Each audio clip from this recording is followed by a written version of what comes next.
Kembali di Fakta 62, akhir-akhir ini ramai di media sosial membahas situasi tak lazim, mal ramai tapi sepi pembeli.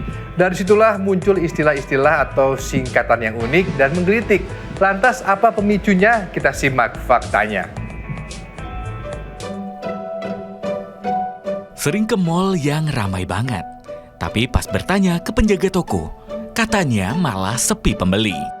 Nah, fenomena ini sedang hits di media sosial akhir-akhir ini. Dengan sebutan yang unik, rojali, rohana, atau bahkan roh halus. Terdengar lucu, tapi sebenarnya ini mengungkap masalah serius yang dihadapi mal-mal di Indonesia sekarang. Rojali, singkatan dari rombongan jarang beli. Sekelompok orang datang ke mal bareng-bareng, jalan-jalan, foto-foto, tapi ujung-ujungnya tidak ada yang dibeli. Rohana, alias rombongan hanya tanya. Ini jenis pengunjung yang hobi banget nanya-nanya.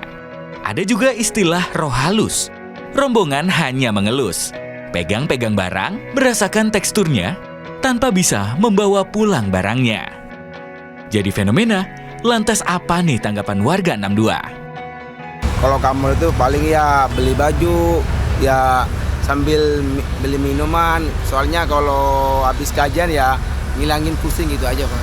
Semua orang tuh ekonominya nggak sama, jadi mall tuh buat tempat refreshing aja gitu. Gitu. Kalau Adek biasanya beli barang di mana? Ke mall apa ke marketplace? Ke mall. Mungkin karena banyak customer yang lebih milih suka jalan-jalan dibandingin ngeluarin uang ya Pak ya. Karena sekarang ekonomi lagi nggak bagus ya, jadi lebih baik mungkin untuk hiburan aja ya. Disebut fenomena ini muncul karena kondisi ekonomi yang tengah sulit. Banyak orang yang terkena PHK, menyebabkan daya beli masyarakat turun drastis. Namun di saat yang sama, kebutuhan sosial masih tetap ada.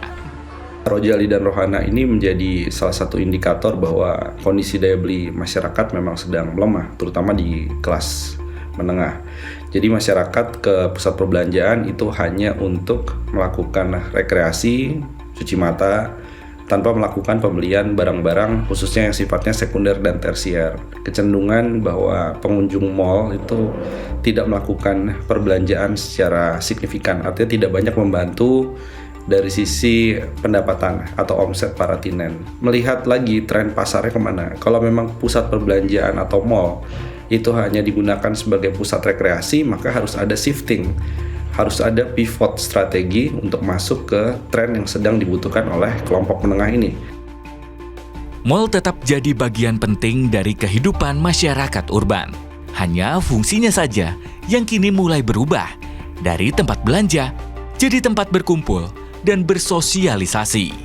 Nova Yulhendri, Rio Pramasta melaporkan.